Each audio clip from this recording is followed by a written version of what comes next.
Lord, that's why, Lord, we want to declare, Panginoon, that all people from every generation, Lord, people from every tongue, Lord, will confess that you are our Lord, our good Lord, ang Diyos na mabuti, ang Diyos na patuloy na tapat sa aming pong mga buhay. Panginoon, sa aming pong pagpapatuloy, Lord, ang aming pagsamba sa inyo, sa aming pakikinig ng inyong mga salita, patuloy po kayong magitna sa bawat isa. Ito po ang aming panalangin sa pangalan ni Jesus. Amen.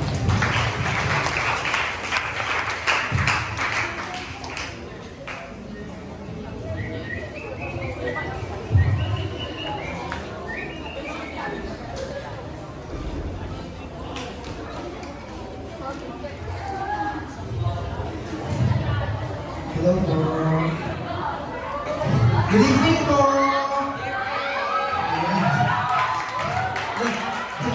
Okay. So, sorry, magsakit ako. Nakabahan pa ako. So, magandang gabi po sa ating lahat. Nagulat ba kayo? Nakakayo makatayo ngayon? Ako nagulat ako eh. Legit ko na. Pero yun nga, gusto ko na magpakilala muli sa inyo para sa mga hindi nakakilala po sa akin. Ako po si Pastor. Ay, ako po si...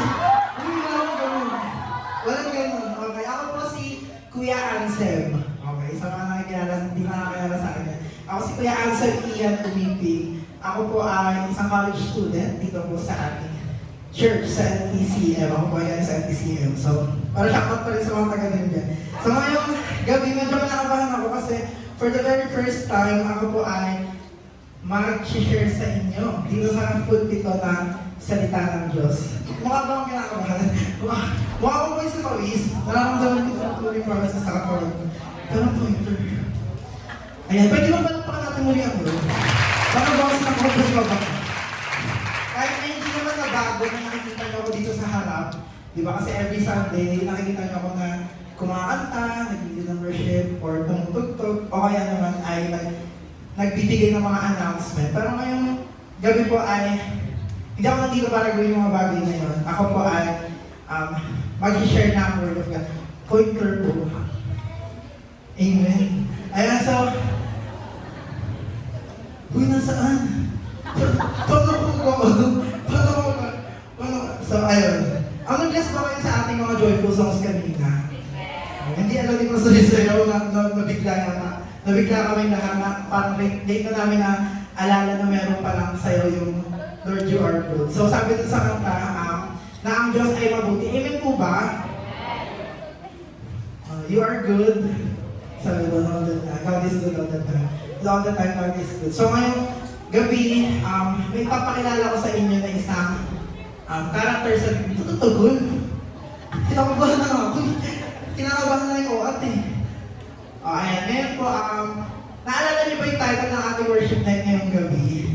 Na nakita niyo sa page ng Light Bearer. Shoutout sa mga hindi pa naka-like dyan sa page natin, kaya hindi pa nakikita yung mga announcement. Sana po ay mag-follow kayo sa ating page ng Light Bearers at, ayan, ano nga po ulit yun? Sabay-sabay! Okay, over the noise. Ako ba? Ayan, over the noise. So, ayan, meron ba kayong idea kung tungkol saan yung message natin ngayong gabi? Diyan sa title na yan, Over the Noise. Hindi, okay lang ako. Ano ako? Independent. Joke lang. Pero ayan, ngayong gabi, gusto ko i-share sa inyo ang isang kwento ng isang Bible character kung saan nakita natin sa buhay niya na nagkaroon ng mga noise. And eventually ay na-overcome niya yung mga bagay na yun. So, kilala niyo ba si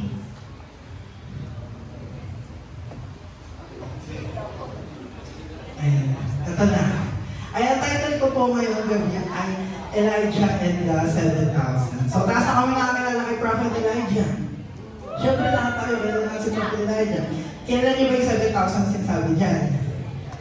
Ayun ang aalawin natin mamaya. So, ito pong scripture natin ay matatagpuan sa 1 Kings chapter 19, verses 1 hanggang 18. Ayun yung main na passage. Pero, ngayon, ikukwento ko sa inyo yung buong buhay niya. Hindi lang yung passage na yan. Pero ayan kasi yung part na may nangyari talaga sa kanya na gusto kong i-point out. So, ayan, 18 verses po yan. Kung meron kayong dalang mga Bible, pwede niyong buksan. And dahil 18 verses po yan, naabutin tayo ng alas 10. Okay lang po ba yun? Joke lang din. Pero ayun na nga, alamin natin muna kung sino ba si Elijah. So, as we all know, si Elijah po ay isang, ano siya? Isa siyang, pari ba siya? Hari ba siya? O isa siyang propeta. Si Prophet Elijah po, para bigyan lang tayo ng context, nung panahon ng Old Testament, nung panahon ni King Saul, King David, King Solomon, united pa yung kingdom ng Israel. Tama, di ba? Alam po natin lahat yan. So sa pagtapos ng reign ni King Solomon, nahati ngayon ang bansang Israel sa North and sa South. So yung North ay tinawag na North Israel at yung South ay tinawag na Southern Judah. Northern Israel at Southern Judah. So si Prophet Elijah po, naging propeta siya, tinawag siya ng Diyos, pinakilala siya sa atin sa chapter 17 ng 1 Kings. Siya po ay naging propeta sa panahon ng isang hari na nagngangalang King Ahab. Meron ba ako dito? Ayan, meron akong, ayan. So yeah, sa 1 Kings chapter 16 verses 29 to 31, ayan, si King Ahab po ay ipinakilala sa atin. Pero bago yan, gusto ko lang sabihin sa inyo na nung nahati yung kingdom, sa baba, sa Southern Judah, syempre may mga kanya-kanya silang hari kasi nga nahati na sila. Sa Southern Judah po, yung mga hari doon, merong mga masasamang hari, merong mga so-so na hari, medyo mabuti, medyo masama, tapos meron din mga masasamang hari. Tama ba ako sinabi? Masasama, mabubuti, tsaka masama, tsaka mabubuti, ganun pala.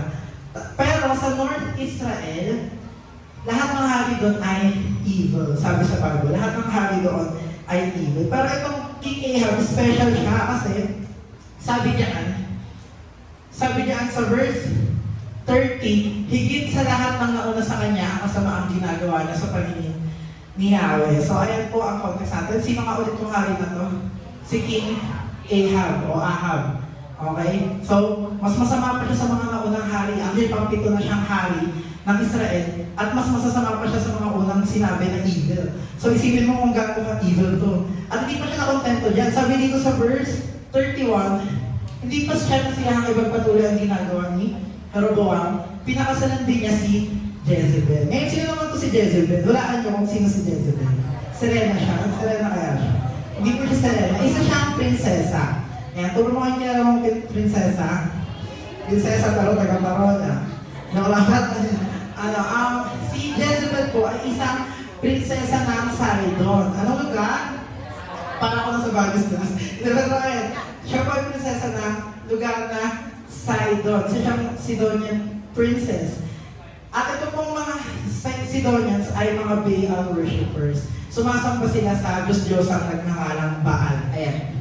So dahil pinakasalan ngayon ng hari yung prinsesa ng Sidon na sumasamba kay Baal, ang nangyari, yung buong Israel ngayon ay sumasamba na kay Baal. O, diba? Siyempre, kung hari mo, ayun yung ginagawa, kayo mga sumusunod sa kanya, ganun din yung gagawin niyo. Kaya pinakilala sa atin ngayon ang isang propetang nagngangalang Elijah. So, una natin nakita si Prophet Elijah sa 1 Kings chapter 17, verse 1. So, sinabi na agad dyan na siya, na ayan, merong isang lalaki na taga-Tishbe sa Gilead na nagngangalang Elijah. Ngayon, dahil sobrang sama ng Israel yung panahon na yan, gumamit si Lord ng isang propeta at ito nga yun si Elijah. Ginamit ni Lord si Elijah para mag-proclaim ng isang drought. Alam niyo yung drought? Ano yun? Tagtuyot. Okay po. So, nagkaroon ng tagtuyot sa lupain ng Israel. Malaking tagtuyot. Sabi diyan, Elijah proclaims a drought upon Israel as a judgment for their idolatry. Dahil nga sila ay sumasamba kay Baal, pinarusahan sila ni Yahweh sa pamamagitan ng isang tagtuyot. At ang nag-proclaim ng tagtuyot na yun ay si Elijah. So, unti-unti nagkakaroon tayo ng idea, sino ba itong Elijah na to? Okay, kaya niyo ba mag-proclaim ng tagtuyot? Kaya niyo? Hindi, di ba? Okay, so si Elijah, very powerful siya na prophet. kaya niyang magpatigil ng ulan. Walang ulan, ginawa taga, after 3 years yan. 3 taon na walang ulan. Ayan pa lang yung unang miracle na ginagawa niya. Pangalawa, dahil nga nagkaroon ng tagtuyot, ngayon si Elijah ay, paano siya kakain? Siyempre, kailangan kakain siya, di ba? Kaya pinapunta siya ng Lord sa isang lugar na tinatawag na Kerit Ravin eh. So sa lugar na yun may isang batis at doon si Elijah umiinom doon sa batis. So isipin nyo, yung buong Israel walang makain, walang mainom kasi nga tagtuyot. Tapos si Elijah, masaya siya dito sa sa brook cherry, sa isang batis sa cherry. Kasi meron siyang naiinom, tapos hindi lang yan. Pinapakain siya ng mga uwak. So, ginamit ni Lord yung mga uwak para magdala sa kanya ng pagkain. Tinapay at karne sa umaga at sa gabi. So, magugutom ka pa kung gano'n. Diba? So, ayan yung nangyari. Pangalawa pa lang na miracle yan na ginagawa sa buhay ni Elijah. Next, syempre dahil nagtuyo, eventually yung batis matutuyo din, tama? Okay, so after 3 years, natuyo na yung batis, wala na siya mainom. Kaya, pumunta siya sa isang lugar na tinatawag na Zarephath. Sabihin niyo nga, Zarephath. Para talaga ako nasa Sundays. Ay, nasa Bible class. So, ayan. At doon sa Zarephath, makakilala siya ng isang byuda. Isang widow. Babaeng wala nang asawa, pero merong anak. At doon, nangingi siya ng pagkain. Sa tingin niyo, binigyan siya? Opo, binigyan siya. At dahil binigyan siya, kahit kaunti na lang yung natitirang harina at tubig, ay harina at langis na meron yung babae, binigyan siya, ay naghimala na naman si Elijah. Ginawa niya, sabi niya, multiplying her flour and oil, pinarami niya yung kanyang harina at langis. Yung lalagyan, hindi na uubos kahit anong tapon niya. Napanood niyo na ba yung dati sa may bukas pa? Ay, sorry, tanda ko na. Pero ayun, parang ganun. Hindi lang yun. Namatay po yung anak ng babae. At anong ginawa ni Elijah?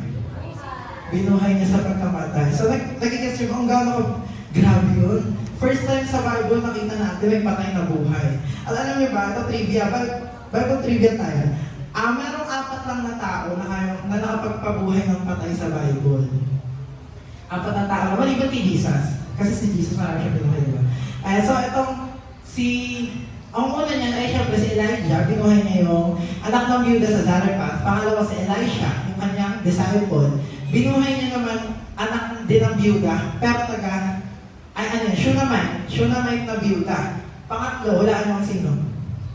Sa New Testament, si Peter. Sa Book of Acts, binuhay ni Peter ang isang babaeng servant ng Lord na nagngangalang Tabitha, at pang-apat ay si Paul. Binuhay niya ang isang youth. Alam ba nangyari doon? Ito basahin yung Bible. Yung youth na yon, nakatulog sa upper room habang nagsasalita si Paul. Tapos, ano nangyari sa kanya? Nahulog siya sa bintana. Third floor kasi ang upper. Nahulog siya sa bintana, so natulog nga siya. Tapos namatay. Tapos, pinuntahan siya ni Paul, binuhay siya.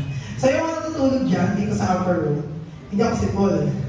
Pero ayan, yun nga yung story, namatay yung si Titus, pangalan niya, sa Acts chapter 20. At next, after ng Zarephath, nangyari sa Zarephath, eventually, syempre naman siyang pagkain. Ito na yung climax ng buhay ni Elijah. Alam natin lahat, ito, pati nga naman kami nakakaalam ng story ng showdown sa Mount Carmel. Wala. Hindi nga alam showdown sa Mount Carmel. So, nung time na yan, si Lord naghamon. Naghamon ng face-off. Naghamon ng showdown. Sinong mas angat, sinong mas sikat. Sino ang tunay na Diyos? Si Yahweh o si Baal? Sa tingin nyo, naalala nyo ba? So, ang goal ganito. Kailangan yung bull umapoy. Mangingi sila ng apoy mula sa langit. Nakalimutan nyo na, mga kabataan. Ayan na, hindi sila gawin sa Bible. Ayan. So, ang nangyari, kailangan makabuha sila ng apoy mula sa kanilang Diyos. So, ang unang nag-try ay ang 450 na prophets ni Baal. Nag-cry out sila sa kanilang Diyos, nangihingi ng apoy mula umaga hanggang tanghali. Sa tingin nyo, dininig sila ni Baal? Siyempre hindi, kasi di naman totoo, diba? Mas pinartidahan pa sila ni Elijah, sabi ni Elijah, sige, buhusan niyo ng 4 na timbang tubig yung bull, yung kanya. 3 beses nilang binuhusan ng 4 na timbang tubig. At nung tumawi siya kay Yahweh, sa tingin niyo, bumaba yung apoy. Siyempre, di ba yun nga? At napatunayan ng lahat na si Yahweh Diyos na buhay. Sabi ng mga tao, purihin siya na siya ang Diyos na buhay. Ayan, saya-saya. Di ba? Kung ikaw si Elijah, ano maramdaman mo? Di ba? Sobrang saya. Kasi ang dami na nangyari magaganda sa buhay mo eh. Nag-proclaim ka ng drought, nagkatotoo. Tapos, pinakain ka ng mga uwak. Tapos, nagbumuhay ka ng patay. Tapos ngayon naman, nag-showdown, isang matinding showdown, at nagpakita si Lord ng napakalaking himala sa pamamagitan ng buhay mo. And lastly po, after ng showdown, sabi ni Elijah, papaulanin niya na ulit. Hulaan niyo kung umulan na ulit. Siyempre, umulan na ulit, hindi na katalog eh. The rain returned. So sa after ng showdown, Elijah prays for rain and it returns to the land, ending the drought. So kapag tinignan natin yung buhay ni Elijah so far, mula chapter 17 hanggang chapter 18, mabuti ba ang Diyos sa buhay niya? Amen, di ba? God is good. Ayan, ganun talaga. Talagang napatunayan sa buhay niya na ang Diyos ay mabuting Diyos. Sabi dito, mapapatunayan natin sa buhay ni Elijah na ang buhay niya is a life of miraculous interventions in the midst of challenging circumstances. Sabi pa dyan, Elijah's life is a series of great spiritual highs and victories. Naranasan niyo na ba yun yung sa buhay mo parang lahat ng bagay na nangyayari maganda? Walang nangyayaring pangit. Ano daw mo pag gano'n? Pag parang laging parang parang nakakaduda. Puro magagandang bagay na nangyayari. Ganun yung nangyayari ngayon sa buhay ni Elijah. And lastly, sabi niya, Elijah's life is a testament of how powerful, miraculous, and good God is. Sabi, actually, kulang pa yung 5 himala na pinakita ko kanina. Marami pa siyang ginawa. After nga nung ulan, sabi niya kay King Ahab, after ng ulan, sabi niya kay King Ahab, bumalik ka na dun sa Jezreel kasi baka maabutan ka pa ng ulan. Tapos ngayon si King Ahab, syempre, sumakay na sa chariot niya. So punta na siya dun sa Jezreel kasi nandun yung asawa niya, nandun si Queen Jezebel. Tapos ang ginawa ni Elijah, Old Testament, matagal ng panahon, 900 BCE, gano'n, 9th century BCE. Ginawa niya, yung balaban niya, tinali niya sa kanyang waist, sa bewang. Tapos, tumakbo siya ng napakabilis. Tapos naunahan niya yung chariot. Naunahan niya pa si King Ahab dumating doon sa entrance ng Jezreel. So, siya yung unang the flash. Diba? Pero, di ba, ang daming magandang bagay na nangyari sa buhay until after nung pangyayari na yun. Pagdating sa Jezreel, ito na, chapter 19 na. At babasahin ko po sa inyo, sabi diyan, sinabi ni King Ahab kay Jezebel, nakapinoy version ako, kay Jezebel ang lahat ng ginawa ni Elijah. Ngayon si King Ahab, syempre na-agrabyado siya. Nakawawa siya, di ba? Sinodon, tapos sa patunayan ngayon Diyos niya. Hindi totoo. Nagsumbong ngayon sa kanyang asawa, parang baby, di ba? Sabi niya diyan, sinumbong niya kay Jezebel lahat kung paano pinatay ni Elijah ang lahat ng prophecy ba? Kasi, ayun pa, hindi ko nasabi, after ng showdown, ang ginawa ni Elijah, pinadakip niya yung 450 na prophets. So, pinagkakatay nila doon sa ido. So, ang tindi, di ba? Kaya ngayon, si King Ahab, sinumbong niya ngayon kay Jezebel. At sabi dyan ni Queen Jezebel, kaya nagpadala ng messenger si Jezebel kay Elijah para sabihin, parusahan sana ako ng mga Diyos kung di ko gawin sa iyo ang ginawa mo sa mga prophet. Diba? Ginawa niya. Bukas na bukas din sa ganitong oras. O, diba? Wala nang intro-intro. Sabi ni Queen Jezebel kay Elijah, papatayin kita. So, balikan natin. Lahat ng magagandang nangyari kay Elijah mula sa mga himala. Ayan. Kung paano pinatunayan ng Lord, kung gaano siya napakabuti sa buhay ni Elijah, kung gaano siya katotoong Diyos. Pero at this moment, basahin po natin yung naka-highlight na phrase. 1, 2, 3, go. Natakot si Elijah. Bakit siya natakot? Si Elijah natakot. 450 nga na prophets ni Baal eh. Tinalo niya lahat. Di ba? Ayan. Nagkaroon ng 3 years na natagtuyo. Nakakain siya. Bakit ngayon natatakot si Elijah? So ito yung magiging palaisipan natin ngayong gabi. Ikaw ba naranasan mo na sa buhay mo yung puro magagandang bagay na nangyari? Tapos biglang, boom, bumagsak bigla kasi merong nagsabi sa'yo, papatay kita. Okay, hindi naman ganun. Pero parang may pangit na nangyari. For example, na excited ka sa thesis defense niyo. Kasi, kasi gustong-gusto mo yung title mo, tapos sobrang interested ka, nagawa mo lahat ng kailangan mong gawin. Kaso nung defense na, nakita mo sa panel yung prof na galit sa'yo. Yung may ginawa akong mali sa prof na yun. Ano siya sa panel? Ano maramdaman mo? O kaya, for example, mas madaling example. Kunyari, pinagpipray mo for many years yung papa mo kasi hindi pa siya Christian. Pinagpipray mo for many years yung papa mo kasi hindi pa siya Christian. Tapos nakita mo, nadala ni Pastor Montes sa, si Sandra pala yun, Nadala ni Pastor Montes sa Father's Fellowship. Tapos ang lakas mag-pray ng papa mo. Tapos talagang umiiyak pa siya doon. Sabi ni Pastor Montes, kaso pag-uwi, nagpabili ng Red Horse. Di ba? Ano naramdaman mo? Parang ganun yung nangyayari ngayon kay Elijah. After ng sunod-sunod na magagandang bagay na nangyari sa kanya, matitinding himala, matitinding interventions, biglang sabi ni Queen Jezebel, papatay kita. Gumuho ngayon ang mundo ni Elijah. Sabi niya natakot siya, at halata naman natakot siya, kasi sabi niya, umalis siya para iligtas ang kanyang sarili. Pumunta siya sa Beersheba, sa Judah. Saan siya pumunta? Sa Judah. Ito pala si Elijah, nasabi ko ba, nasa Israel siya, sa North Israel siya prophet. Kasi doon nga si Ahab eh.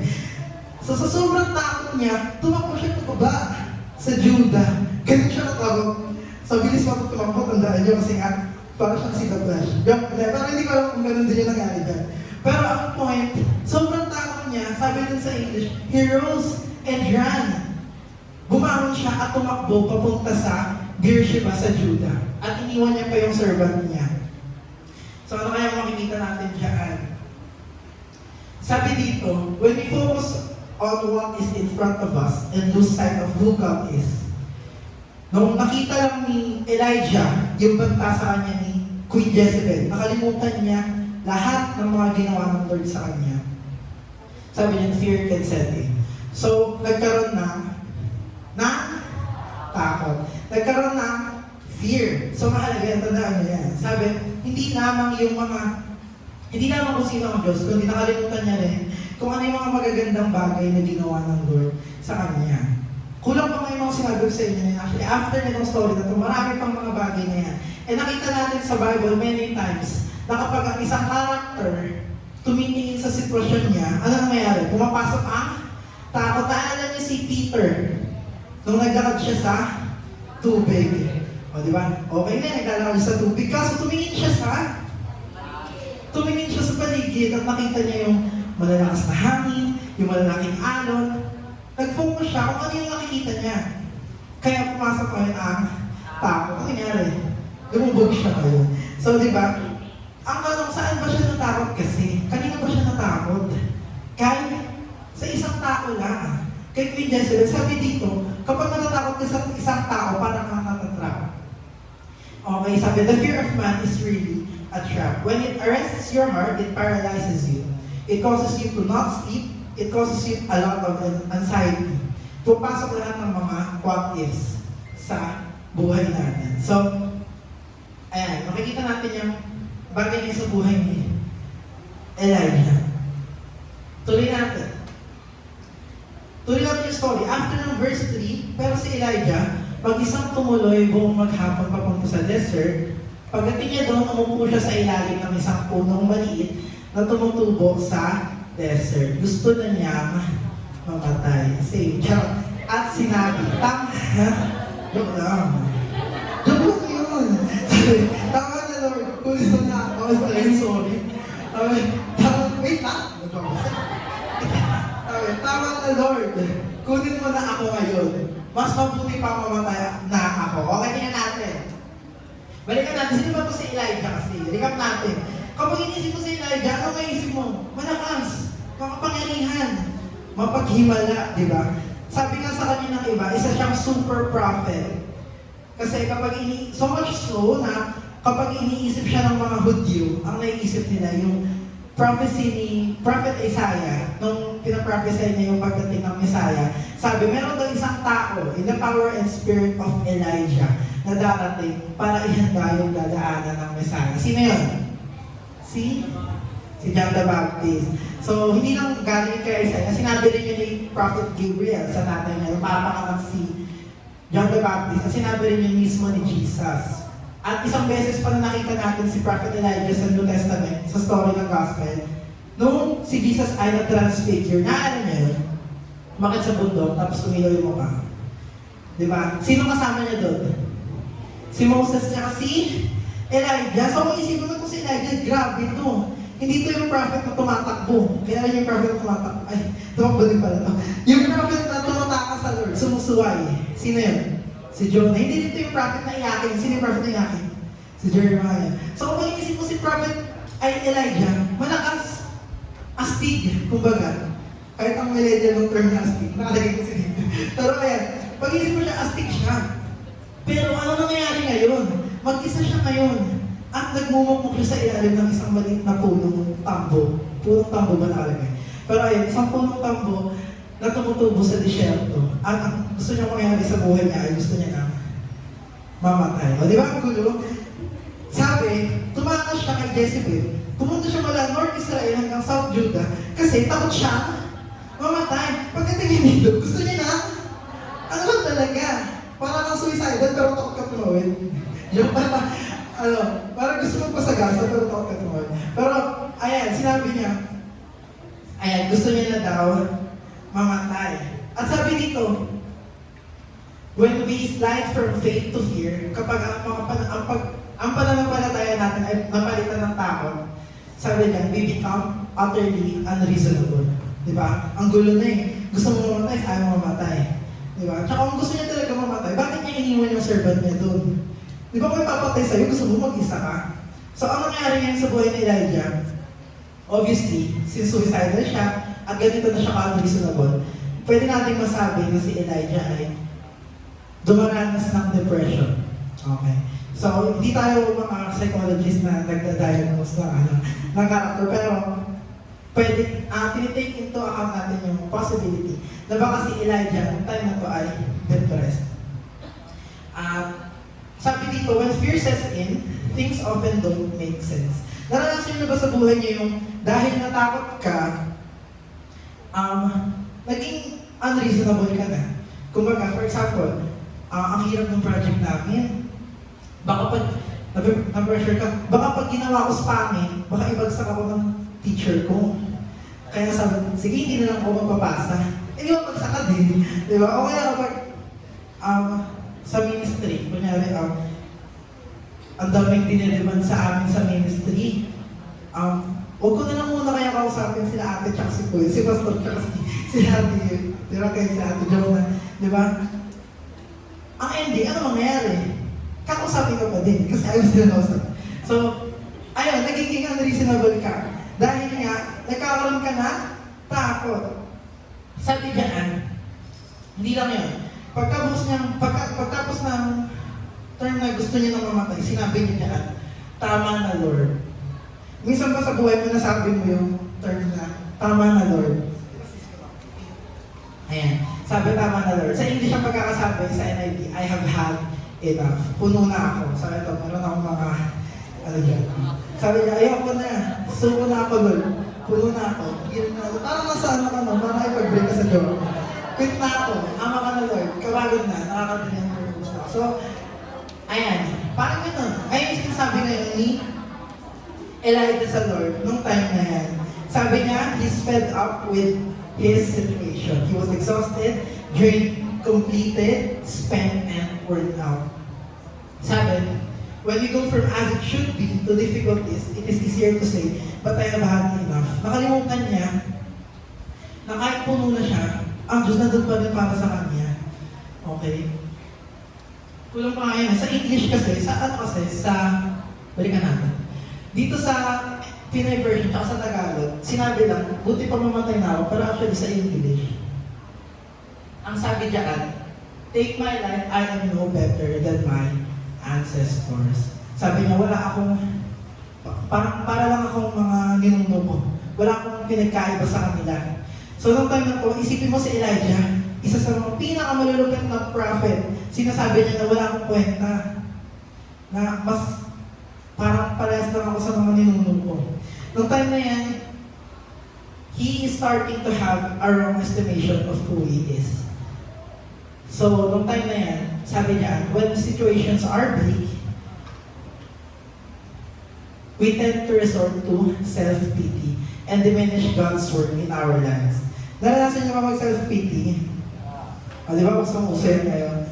Wala talaga akong kwenta, sana di na lang ako pinanganak. So, parang ganun yung nangyayari kay Elijah nung time na yan. Kasi nga, nasa sitwasyon siya na hindi man ayos, hindi malinis. Ano yung Elijah sa buhay niya dahil sobrang daming magagandang nangyayari lagi. Itong maling na bagay na to, yung nag-discourage sa kanya to the point na iniisip niya sa sarili niya, mababa siya. Kumbaga, dinadowngrade niya yung kanya sarili. He is looking down on himself and therefore, he unconsciously looks down on God. Minamaliit niya yung kanyang sarili at hindi niya naman malaya na minamaliit niya rin ang Diyos na gumagamit sa buhay niya. Okay. And sabi pa dyan, when despondency hits, we easily forget what the Lord has done. Ibig sabihin ng despondency, isa situation na wala ka ng pag-asa. Naranasan niyo ba yun? Yung parang sobrang laking problema yung nangyari sa buhay mo, na parang ka na nawala ng pag-asa, at sa time na yun nakakalimutan mo, na ayun lang ba yung time na nangyari sa buhay mo? Wala bang past experiences ka na ang Diyos naging mabuti, na ang Diyos na ginawa sa buhay mo? Sabi niya, we easily forget all those things. Kasi nga, tayo ay nag-wallow in sa ating despondency. Sabi pa dito, continue natin. Sa verse 5, humiga siya at nakatulog sa ilalim na puno. Ayan, tingnan natin. Tapos biglang may angel na humawak sa kanya at sinabi, nakita na kayo ng angel? Busy ka at kumain. Tumingin siya at nakakita sa ulunan niya na may tinapay na niluto sa mainit na bato at isang lalagyan na may tubig. Kumain siya at uminom, tapos natulog ulit. Bumalik ulit ang angel, ginising siya at sinabi, bumangon ka at kumain. Baka maging mahirap sa'yo ang paglalakbay. Kaya bumangon siya, kumain at uminom. Dahil sa kinain niya, nagkaroon siya ng sapat na lakas para maglakad ng 40 days at 40 nights papunta sa Sinai, ang banal na bundok ng Diyos. Okay, so mamaya na yung mga part na mamaya na yun. Skip natin yung saglit dahil meron ako i-explain namin ang tungkol dyan. Tuloy natin yung story. Dahil 40 days, 40 nights siyang naglakbay, nakarating siya sa isang kuweba at doon nagpalipas na gabi. At bigla siyang kinausap ni Lord. Anong ginagawa mo dito? So ito na, si Elijah, sobrang depressed na siya. Nagtago siya sa isang kuweba. Nagtago siya doon sa loob ng isang madilim at malamig na kuweba. Nagmumukmuk, di ba? Ganon siya ka-depressed. Tapos, ito naman si Lord. Minsan nalakas din ni Lord. Sabi ni Lord sa kanya, anong ginagawa mo dyan? Oo nga naman kasi, di ba? Ano ba kasi ginagawa ni Elijah dun sa kuweba? Di ba? Pero parang si Lord, parang ang tanong ni Lord, parang sarcastic. Papatayin ka na ni Jezebel? Na ginagawa mo dyan? Parang ano kayo? Parang gano'n. May problema ka? Ginagawa mo dyan. Minsan kasi kung may problema tayo, pupunta tayo sa kuweba. Sabi dito, when our spirit is downcast, we choose to isolate ourselves from others. May problem ako, ayoko muna kumausap ng kahit sino. May problem ako personally, lalayo muna ako sa friends ko. May problem ako sa family, hindi na muna ako aaten ng church. Naranasan niyo na ba yung mga ganung bagay? Kapag ikaw nagkakaroon ka ng problema, ang daling mag-resort sa isolation. Gusto ko muna magpag-isa. Tapos kakain ka, tapos pipicturean ka. Tapos kalabas. Diyan ka hindi. Pero parang yun, di ba? Sabi, once self-pity has got you in that corner, in that cave, He's got you. Sabi pa dito, isolation is one of the enemy's most cunning tricks. For once He's got you isolated, you are exactly where He wants you to be. So kapag nandun ka na sa kuweba, masaya si Satan, parang isang tigre, ay leon, na Tatakutin niya yung buong flock ng mga buffalo. Tapos kung sino yung may hiwalay, ayun yung kanyang pagkain. O kaya, parang isang asong lobo na hahantingin niya yung tupa na humiwalay doon sa flock. Di ba? So, ayun, sabi, once you are alone, you are in danger. Ayan, balik tayo doon sa verse. Ay, wait lang. Balik muna tayo sa... Ay, hindi, tuloy natin. Sorry. Ayan, dito naman tayo sa verse 9. Nakarating si Elijah sa... Ay, naulit. Para dito na pala tayo sa verse 10. Sumagot si Elijah. Nung tanong siya ni Lord, ano ginagawa mo dyan? Sabi niya, naging napakatapat ko sa iyo, Lord. Diyos na makapangyarihan sa lahat. Pero ang mga Israelites, tinalikuran nila ang kasunduan niyo, winasak ang mga altar mo, at pinatay ang mga prophet mo. At ako na lang ang matitira. Tapos, sinahambing pa nila ako ngayon. So, nung time na to, si Elijah, nagtatantrums na siya. Nag-rant na siya kay Lord. Ginawa niya yung paper si Lord. Sabi niya, ano ba, Lord? Ako na nga lang matitira eh. Tapos nahantingin pa ako. Yung mga Israelites mo, tinalikuran na yung covenant mo. Diba? Sinira na yung mga altar mo. Tapos ako nang titira, hinahanting pa ako, gusto pa akong patayin. So, nung time na to, si Elijah, very vulnerable siya. At sinasabi sa kanya, ng kaaway, sabi niya, the enemy will try to dig into your heart and say, you're the only one here. Ayan, dahil nga mag-isa na siya, madali na siya matarget. Sabi sa kanya, they don't understand you. Sabi sa kanya, you have nobody to talk to. Sabi sa kanya, you don't matter to anyone. And lastly, sabi, nobody sees you. Naranasan mo na ba yun? Yung parang sinasabi sa iyo ng kaaway na wala, huwag mo nang ituloy. Mag-isa ka lang naman eh. Family mo hindi pa Christian eh. O kaya, huwag ka nang tumuloy sa ministry kasi wala ka namang ka-close doon sa ministry mo eh. Huwag ka nang umatay ng discipleship kasi wala ka namang ka-close doon. Huwag ka nang umatay ng youth fellowship kasi hindi ka naman pinapansin ng mga tao doon. Ayan, so yung mga bagay na yan, sino daw yung nagsasabi dyan ng mga bagay na yan? Yung enemy, once na mag-isa ka na lang. And balikan natin, noong panahon na ito yung mga bagay na nararamdaman ni Elijah, anong ginawa sa kanya ng Lord? Sabi, humiga siya at nakatulog. So ang unang ginawa sa kanya ni Lord ay pinatulog siya. Kasi minsan di ba yung naman kailangan natin? Matulog. Di ba sabi nga sa ating last time, sa ating upper room din, na napakahalaga ng pahinga para sa atin. So kapag feeling mo, yung mga tao lang ganit sa'yo, o kaya wala ka nang kakampi, ang magandang solusyon dyan ay matulog. Ayan. Kaya si Lord, pinatulog niya si Elijah. Binigyan niya siya ng physical na kapahingahan at di lang yun. Nagpadala siya ng angel. 2 beses, nagpakain kay Elijah. Kung mapapansin niyo si Elijah, parang wala siyang ginagawang trabaho, no? Parang kumakain siya, lagi galing sa Lord pagkain niya. Kung di galing sa mga uwak, galing sa anghel. So sabi niya, yung binigyan siya ng cake na niluto sa bato. Pinapakake kasi hindi siya. At isang lalagyan na may tubig. So 2 beses nangyari yan. Pagtapos niyang kumain at uminom, ano ginawa niya ulit? Natulog siya ulit. At bumalik ulit ng angel, ginising ulit siya. At pinakain siya ulit. So basically si Lord, iniwan ba siya? Hindi po. Sinuportahan siya ni Lord. Tinulungan siya ni Lord kahit na mag-isa lang siya ng time na yan. At ito ay physical na suporta sa kanya nung panahon na yan. Pero hindi lang yun. Binigyan siya pag natulog siya. And binigyan din siya ni Lord ng emotional support. So kung titingnan natin dito, sabi, pinaglakad siya papunta saan? Sa Sinai, ang banal na bundok ng Diyos. So tingnan niyo, bakit pinapunta ni Lord si Elijah sa Sinai?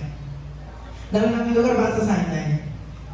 Kasi, ano ba mangyari sa Sinai nung panahon ng mga Israelites?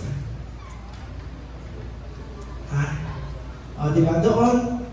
Doon yung covenant nangyari. Okay, kasi gusto ni Lord, it's a way ng pagsabi ni Lord kay Elijah, balikan mo pang lugar na to kung saan ko tinatag ang aking covenant sa lahi mo. Balikan mo kung paano ko binigyan ng 10 salot yung Ehipto. Kung paano ko tinalo yung Paraon doon sa Mount Sinai para maalala ni Elijah, na kung yung panahon nga natalo ko eh. Yung Ehipto nga natalo ko, napalaya ko nga yung aking piniling bayan mula doon sa Ehipto eh. Paano kapasag kay Jezebel na isang babae lang? Ay, hindi ka babae lang. Charot. Pero ano, na isang, ano lang, worshiper ni Baal, ni Asherah. Diba? Binibigyan siya ni Lord ngayon ng emotional na support. And sabi pa dito, hindi ko na-highlight. Na-highlight ko ba?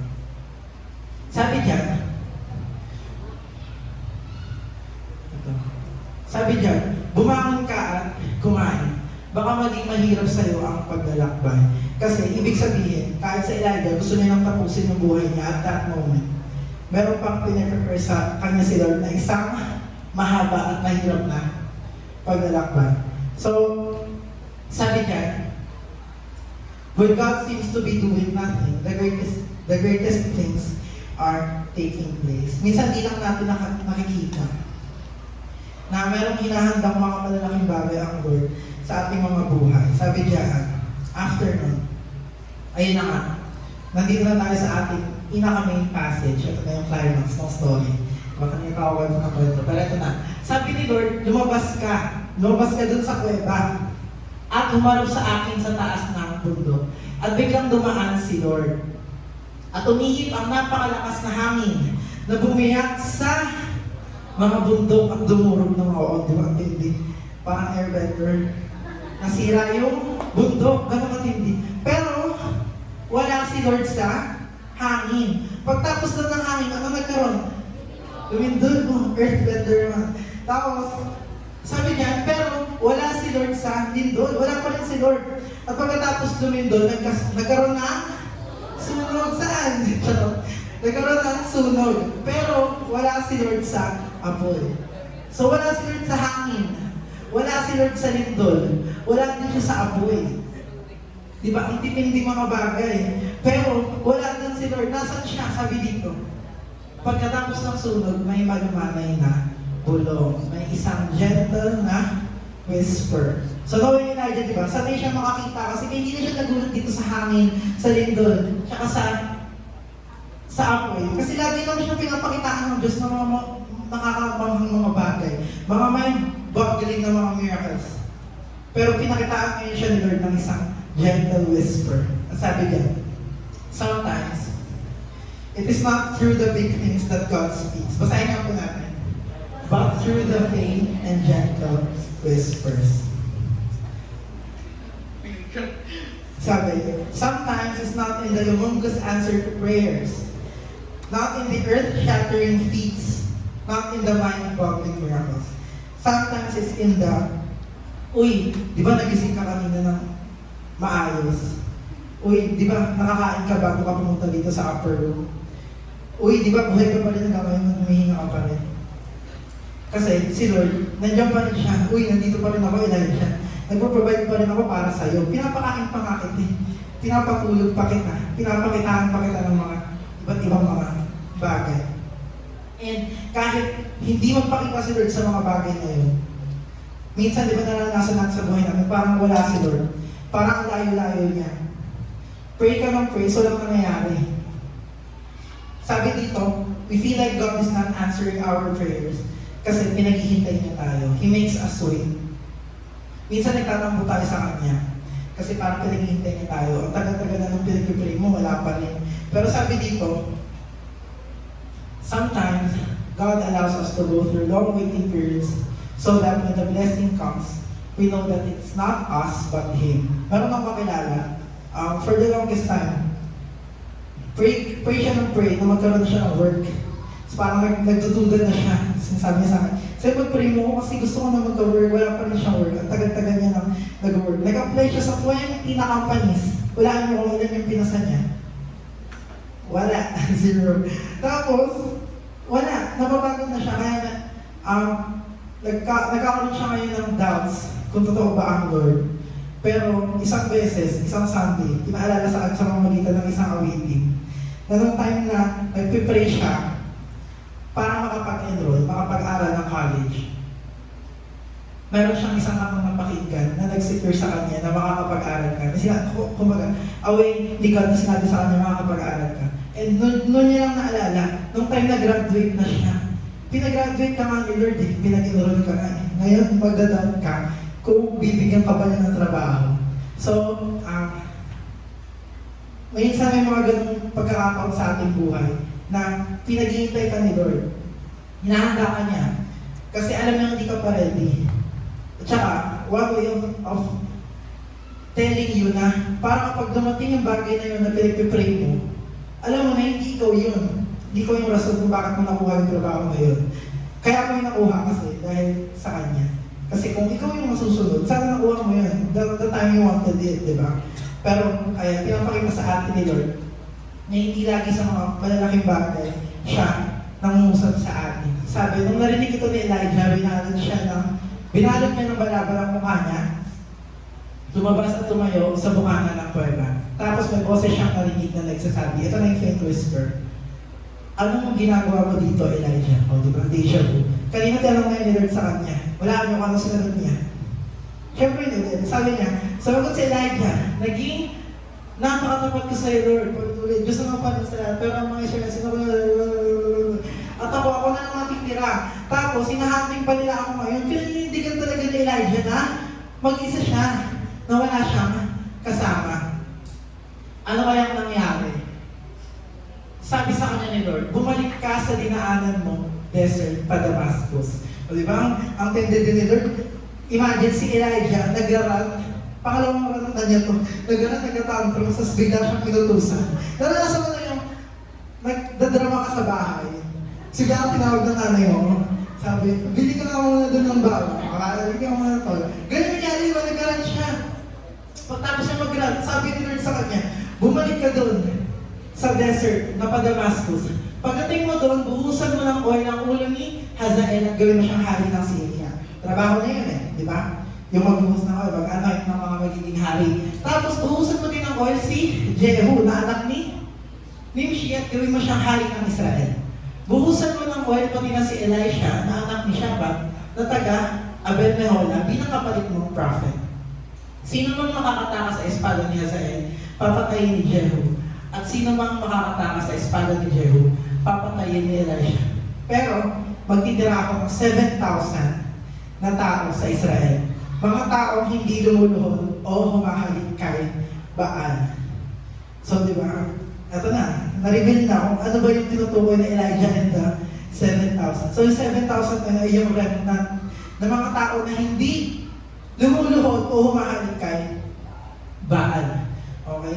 So after siya utusan, sinabi ito sa kanya ng Lord. And it's actually a wake-up call for him. Ang hindi na-realize na Elijah, hindi ka mag-isa. Paulit-ulit nang sinasabi, mag-isa ako, Lord, wala nang matira. Ako na lang, tapos papatayin pa ako. Pero hindi niya na-realize, there are 7,000 other people who have not bowed their knees to Baal. It's a way of God na sinasabi sa kanya, huy, gumising ka.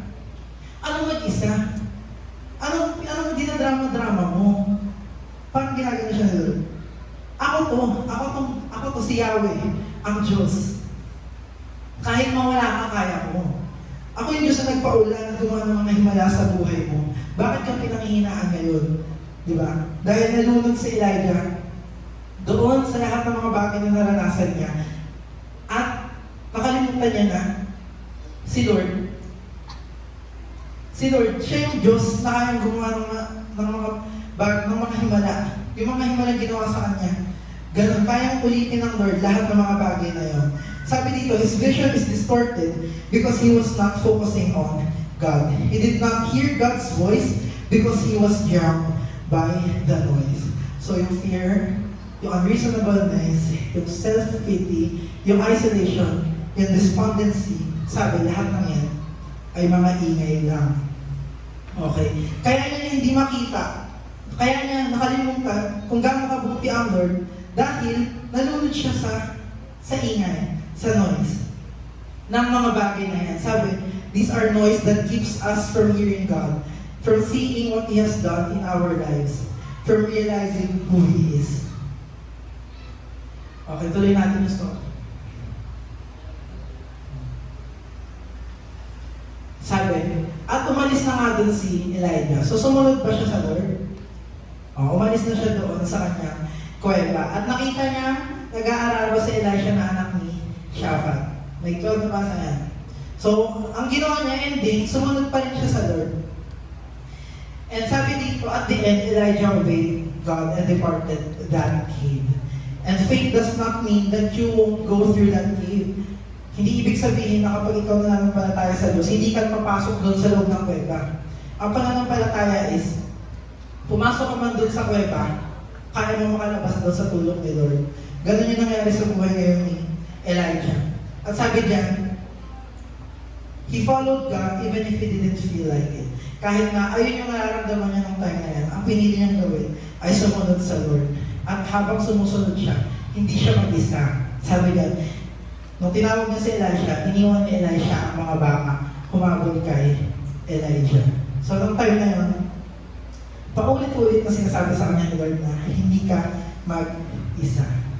Okay, so ano kaya? Meron para akong limang bagay ni Iwan bago ako magtapos. Sabi niya, number 1, identify the noise. Sa buhay natin, sa buhay spiritual natin, may mga distractions, doubts, anxieties, pressure, na naglulunod sa boses ng Lord. Kaya hindi mo siya marinig. Kasi, mayroong distractions, mayroong doubts, may mga bagay na mas pinofokusan mo kesa sa tinig niya. So, ang sabi dito, identify that noise. And number 2, be still. Cultivate stillness. Make space in our lives for quiet reflection and prayer. So, paano ma-overcome yung mga ingay na yun? Manatili ka lang. Be still. Maging payapa ka. Okay? And next, seek community. Nung time na yan, si Elijah, mag-isa siya. Kaya lalo siyang nalulunod sa kanyang depression kasi mag-isa siya. Sabi dito, surround yourself with fellow believers for support and encouragement. Number 4, trust God's timing. Okay, nahirapan siya maghintay. Nahirapan siya ipag-pray ang Israel. Hindi lagi sumusunod sa Lord. Recognizing that His voice may not come when or how we expect it. Minsan hindi sa pamamagitan ng lindol, ng hangin o ng apoy. And lastly, remember His faithfulness. Reflect on past experiences of hearing and obeying God's voice. Balikan mo yung mga panahon na ang Lord naging mabuti sa iyo. Diba? Every time na nakakaroon ka ng fear, ng anxiety, ng mga bagay na naglalayo sa iyo mula sa Lord, alalahanin mo yung mga panahon sa buhay mo na niligtas ka niya, yung mga panahon sa buhay mo na hindi ka niya pinabayaan. Ayan. Okay. At meron akong mapakita. Ayan. Isa yan. Ano yan? Headphones. So alam niyo ba, isa sa mga pinaka-amazing na technology sa headphones, ito yung tawag na noise cancellation. Alam niyo yun? Kapag inon mo yun, wala ka nang maririnig na kahit ano. Kahit nasa gitna ka pa ng gera. Kapag nakasuot ka ng isang headphones na may noise cancellation, wala ka nang maririnig na ibang bagay. Kung ano na lang yung pinapakinggan mo doon sa headphones mo. So, sa spiritual life natin, wala kang noise cancellation. Pwede natin hingin sa Lord na mangusap siya, na i-silent niya yung mga ingay na nasa isip natin para marinig natin yung kanyang tinig. Okay. Yun lang po. Pwede ba tayong lahat naman?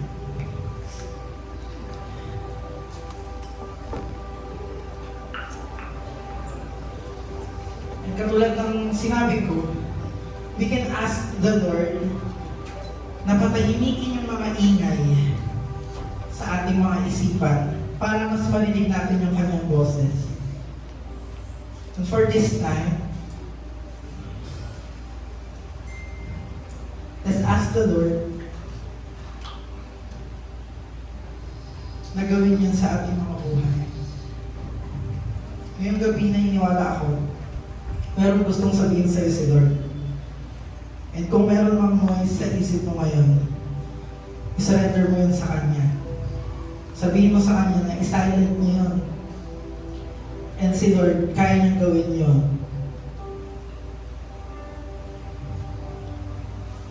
Hallelujah, Jesus. Let's ask the Lord to silence the noise in our minds.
siya, Panginoon, there are times that we will be weak, that we will be depressed, and there are times, Panginoon, mararamdaman namin kami mag-isa.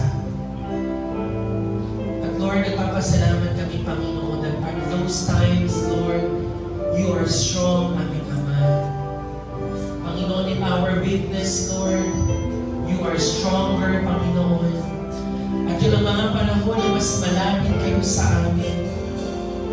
Mas pinaparanas mo, Panginoon, ang kalakasan mo.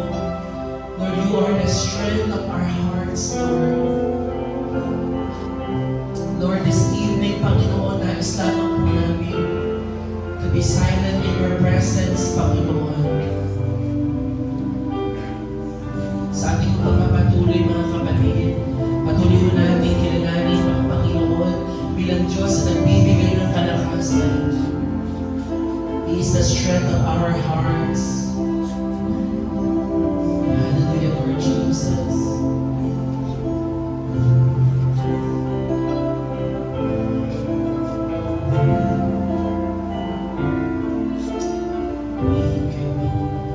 God is the strength of my heart. God is the strength of my heart. God is the strength of my heart and my portion forever.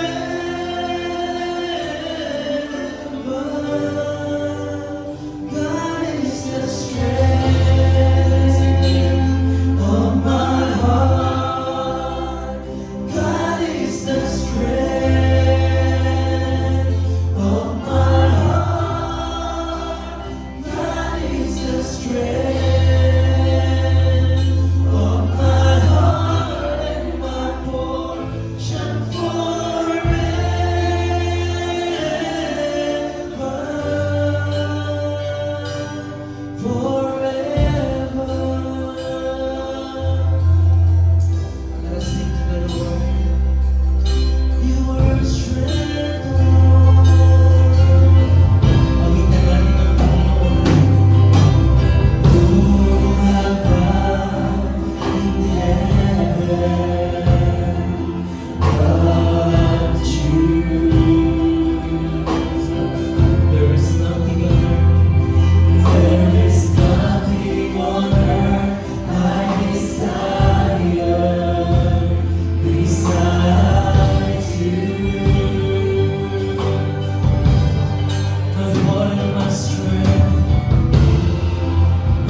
basta-basta umawit.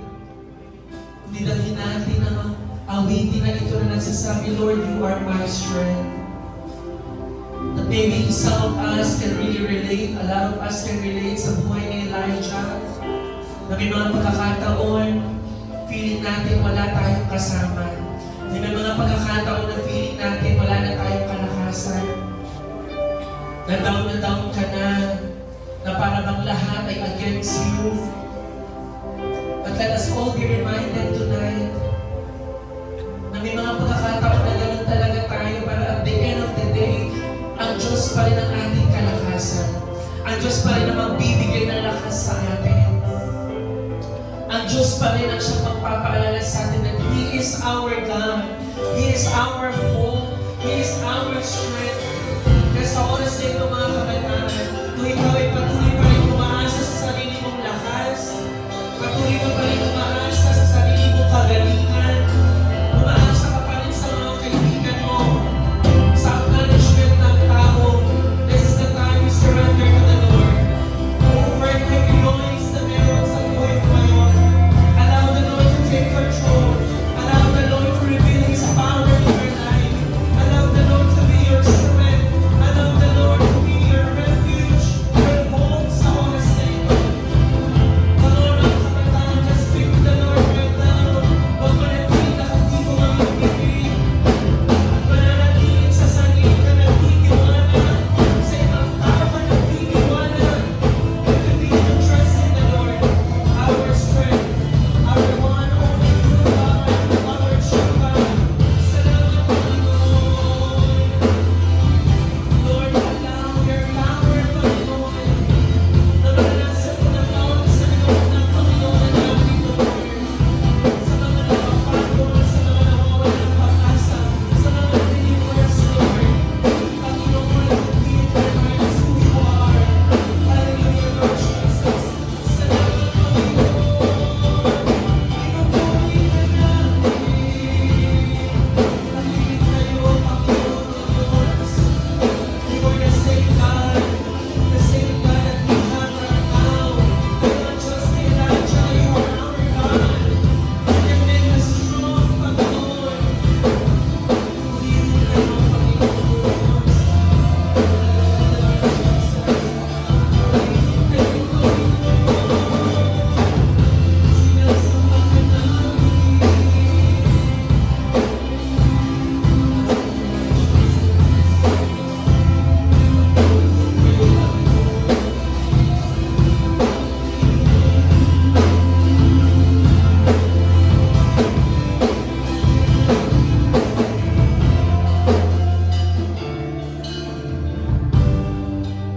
With all our hearts, let's sing to the Lord.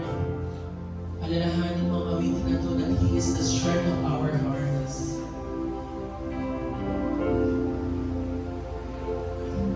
Let us sing to the Lord. You are the strength of my heart. Let us all declare. You are the strength of my heart. You are the strength of my heart and my portion forever.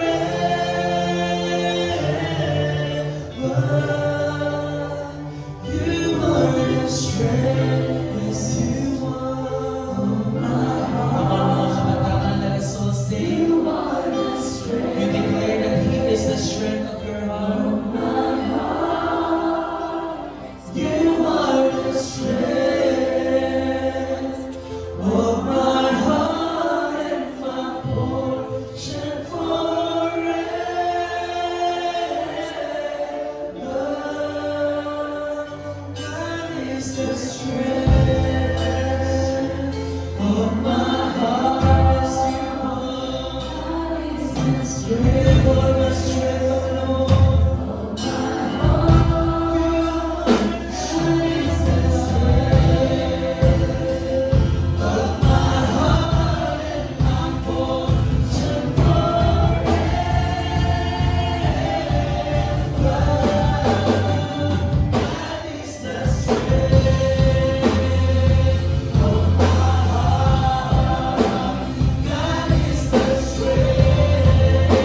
Let's continue to be in the presence of the Lord.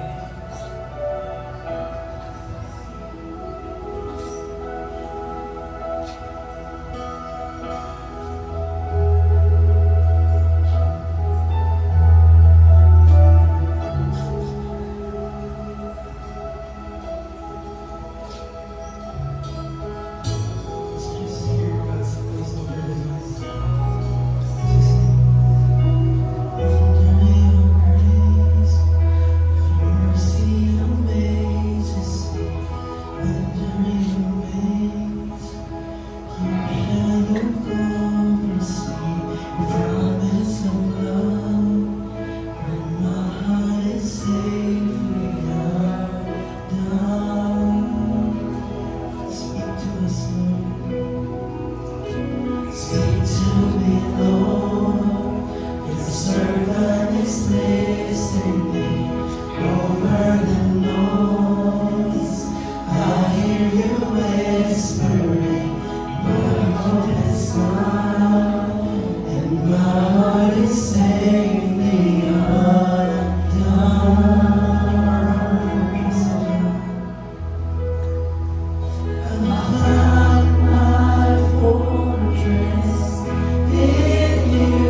as we sing our last song for tonight, I think the message for us this evening, hindi naman na siya bago sa atin. I think a lot of times, it's easy to be quiet, it's easy to be silent sa loob ng church, especially kapag tayo po ay nasa ganitong gathering. Pero yung totoong laban kasi guys is when you are in the midst of the noise. Yung totoong laban is when you are outside of this church. Kapag nasa maingay kang bahay ninyo, kapag nasa gitna ka ng kaguluhan ng iyong puso dahil sa marami mong iniisip. And those things are inevitable, hindi natin kayang iwasan kasi maingay na talaga ang daigdig. Pero ang pinaka-weapon na meron tayo, tulad ng ating napakinggan from the sharing ni Kuya Ansem tonight, ay yung pananatili lang sa Panginoon. Kung paano tinawag ng Diyos si Elijah to just come back to Him at patuloy na magtiwala sa Panginoon. I think it's the same message that the Lord wants to tell us this evening.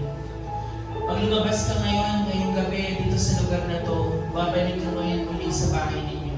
Maririnig mo ulit yung pagdalak ng nanay at tatay mo. Maalala mo ulit yung ingay sa eskwelahan. Maririnig mo ulit yung boses na bumubulong sa'yo na mag-isa ka, na hindi mo kaya. Pero nais sabihin sa atin ng Panginoon, anak, manatili ka lang sa akin. Just to sing this song, let us be reminded sa kahalagahan ng pananatili sa Panginoon under His wings, under the shadow of the Almighty. Sa ilalim ng Kanyang lilim, tayo ay manatili. For Him, we can find strength. Sa Kanya lamang ang tunay na kalakasan. Sa Kanya lamang matatagpuan. Yung emptiness na meron tayo, sa Kanya lamang, mga kapatid. As we sing this song, let's just not sing the song para lang kumanta. But let's make this our declaration. Lord, mananatili po ko sa inyo, Panginoon. At ito ang aming nais, Lord, na sa gitna ng kaguluhan, sa gitna ng ingay, kagandahan ng Panginoon ay aming pagmamasdan. Hallelujah, Lord Jesus. Mananatili sa inyo, Panginoon.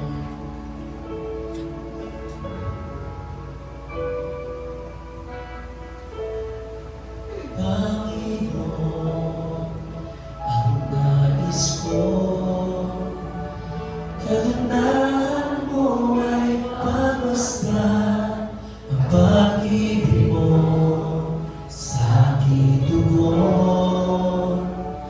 Kailan may di pababayaan sa iyo lamang. Matatagpuan sa iyo lamang.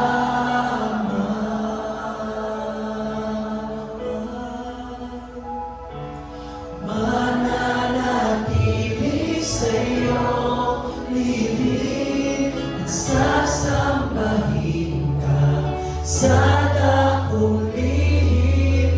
Mananatili sa iyo lilim na masumpungan ka sa dakong lihim.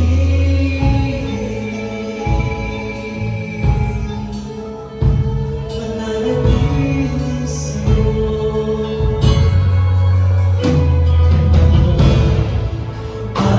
Panginoon, ang magan mo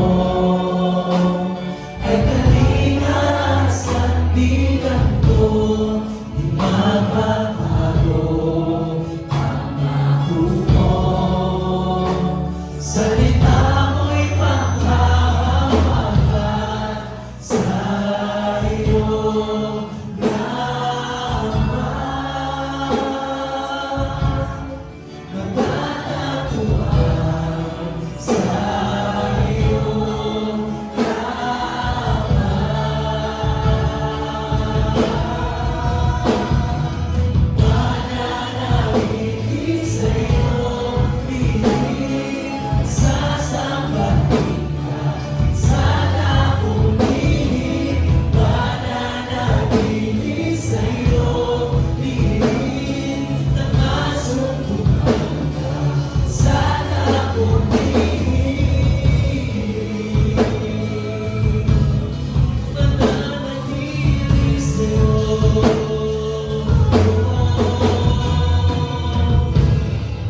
Salamat, Panginoon, sa pagpapaalala, Lord. Nasa inyo, Panginoon, pwede po kami manahimik. Na Lord, hindi lagi ang kasagutan mo, Panginoon, ay ang malakas mong tinig. Lord, hindi po laging sa mga malalaking bagay ka tumutugon. Lord, but in your gentle whispers, O God, Lord, in our silence, Lord, you speak to us. In the midst, Lord God, of solitude, Lord, you exist, Lord. You are there with us, Panginoon. Kaya, Panginoon, bilang inyo pong mga anak, Panginoon, dalangin po namin na tulungan niyo po kami na manatili lamang po sa inyo, sa liling mo, Panginoon. Lord, in the midst of the noise of this world, Lord God, tulungan niyo po kami manahimik sa inyo at kilalanin patuloy, Lord, na kayo ang aming Panginoon. Ang aming Diyos, Lord. Kayo ang Diyos ni Elijah. Kayo rin po ang Diyos ng bawat isa, Panginoon. And you are the same God who is powerful. You are the same God na patuloy namin kasama. Patuloy nagbibigay ng kalakasan, Panginoon. Maraming salamat po, aming Ama. Lord, sa aming pag-uwi ngayong gabi, Panginoon, talainawa namin, Panginoon, ang patuloy, Lord, na pagsama na iyong presensya, ang banal mong Espiritu Santo, Lord, that wherever we go, Panginoon, nararanasan ka namin, nararamdaman namin ang pagsama mo, Panginoon. Lord, ingatan mo po ang bawat isa, Lord, at sa aming pumuling pagharap ng mga normal naming buhay, Lord, away from the church. Lord, may we be alive of wherever we go, Panginoon.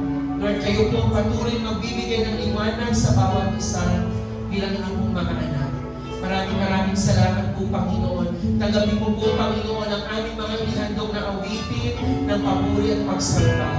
Sa iyo po ang lahat ng aming papuri, ang aming pagluwalhati at pasasalamat sa tanging pangalan ni Cristo Jesus. Amen.